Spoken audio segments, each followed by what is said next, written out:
Assalamualaikum warahmatullahi wabarakatuh. Kami dari kelompok 5, kelas PSTID, Rekayasa Perangkat Lunak. Di sini kami akan mempresentasikan materi model proses Phase Development dan model proses Scrum. Pertama-tama izin memperkenalkan diri, nama saya Nela Citra Andira dengan NPM 2415.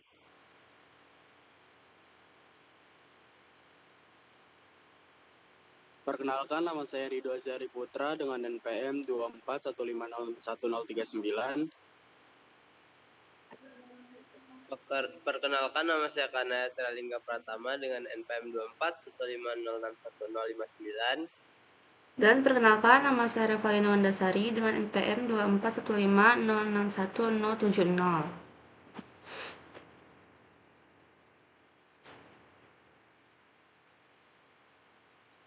Baik, di sini saya akan menjelaskan mengenai model proses Phase Development, yaitu urutan aktivitas dalam model proses Phase Development. Yang pertama itu ada communication atau komunikasi, yang aktivitasnya melibatkan interaksi dengan pemangku kepentingan untuk memahami kebutuhan dan batasan proyek. Dan aksi dan tugas dari communication sendiri yaitu pengumpulan kebutuhan, analisis stakeholder, dan dokumentasi awal.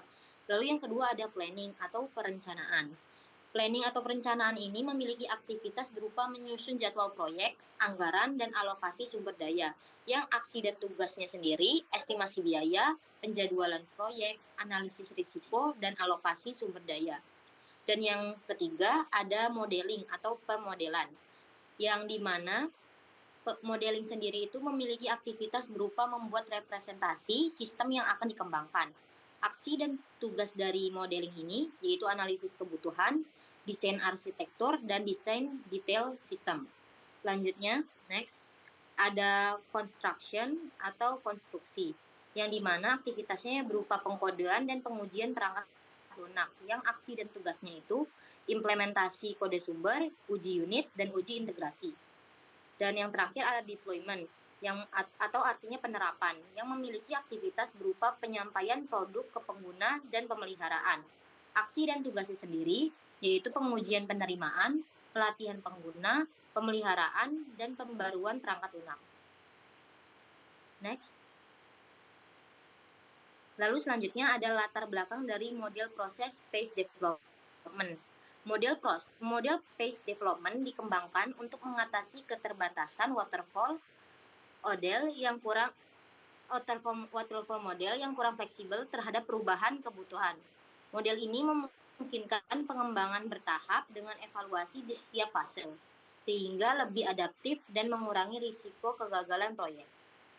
Dan pengembangnya, konsep ini berevolusi dari pendekatan rekayasa perangkat lunak sejak tahun 1970-an oleh Winston Royce dalam makalahnya tahun 1970 tentang model waterfall.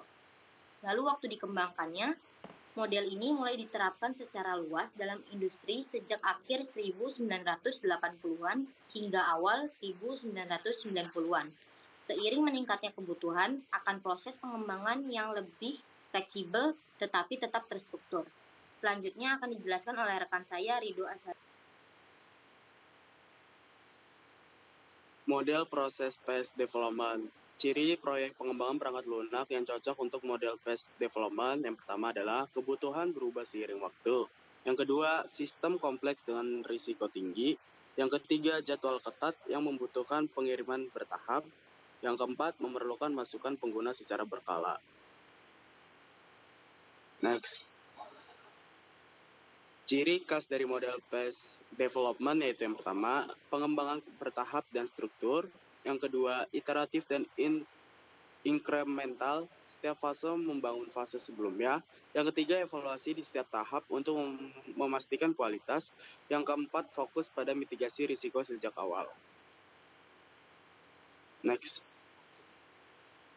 Kelebihan dari model proses phases development yang pertama adalah fleksibel terhadap perubahan kebutuhan. Yang kedua ada mengurangi risiko dengan evaluasi bertahap. Yang ketiga memungkinkan pengiriman awal. Yang keempat meningkatkan keterlibatan pengguna. Terus ada kekurangan dari model proses fase development, yaitu yang pertama ada perencanaan lebih kompleks. Yang kedua, potensi revisi besar jika tidak dikelola dengan baik. Yang ketiga, biaya pengembangan lebih tinggi dibanding model linear. Selanjutnya akan dibacakan oleh rekan saya. Baik, selanjutnya adalah model proses Scrum. Yang pertama itu ada aktivitas di dalam model proses Scrum. Yang pertama itu adalah product backlog, yaitu berisi daftar fitur yang diprioritaskan dan dapat diperbarui kapan saja. Dengan aksi dan tugas utamanya adalah memprioritaskan item dan memperbarui kebutuhan proyek. Lalu ada sprint, yaitu time box 30 hari untuk mengerjakan tugas secara fokus tanpa perubahan selama periode ini. Dengan aksi dan tugas utamanya adalah mengembangkan dan menguji fitur yang dipilih. Lalu yang ketiga ada sprint planning, yaitu menentukan item backlog yang akan dikerjakan dan juga merencanakan tugas-tugasnya. Lalu ada daily scrum meeting, pertemuan singkat untuk memantau perkembangan dan kendala harian. Untuk aksi dan tugas utama sprint planning itu adalah memilih dan merinci tugas-tugas dari item backlog, dan juga untuk daily scrum meeting yaitu melaporkan perkembangan, mengidentifikasi kendala, dan merencanakan langkah selanjutnya.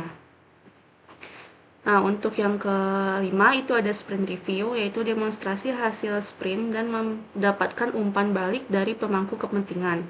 Lalu ada aksi dan tugas utamanya, yaitu mendemonstrasikan fungsionalitas yang selesai dan menerima umpan balik. Nah, yang terakhir itu ada sprint retrospektif, yaitu evaluasi proses kerja untuk meningkatkan efektivitas pada sprint berikutnya. Untuk aksi dan tugas utamanya adalah mengidentifikasi hal yang berjalan baik dan yang perlu diperbaiki. Untuk latar belakang Scrum itu ada Scrum dikembangkan untuk menghadapi batas waktu ketat, persyaratan yang berubah, dan kebutuhan bisnis yang kritis dalam pengembangan perangkat lunak.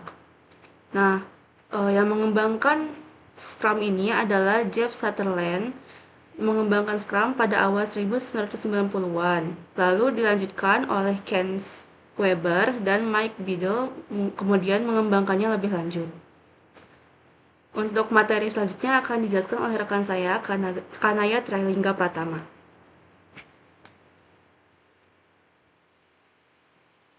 Baik, izin melanjutkan. Selanjutnya ada ciri proyek yang cocok untuk Scrum. Proyek yang pertama adalah timeline ketat. Lalu yang kedua, persyaratannya sering berubah. Yang ketiga, kritis untuk bisnis. Next. Selanjutnya ada ciri khas Scrum. Yang pertama adalah backlog yang fleksibel. Yang kedua, sprint time boxed. Yang ketiga, incremental delivery. Yang keempat, continuous improvement. Dan yang kelima adalah daily Scrum meeting. Next.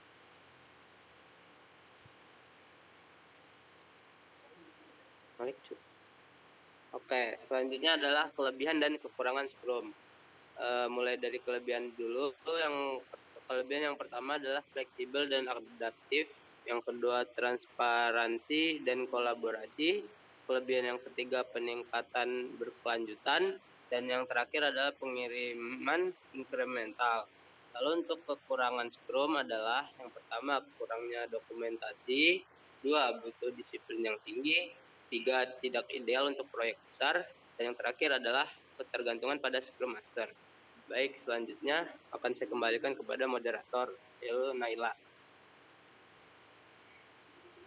Baik, terima kasih rekan-rekan saya yang sudah menyampaikan materi mengenai model proses space development dan model proses Scrum.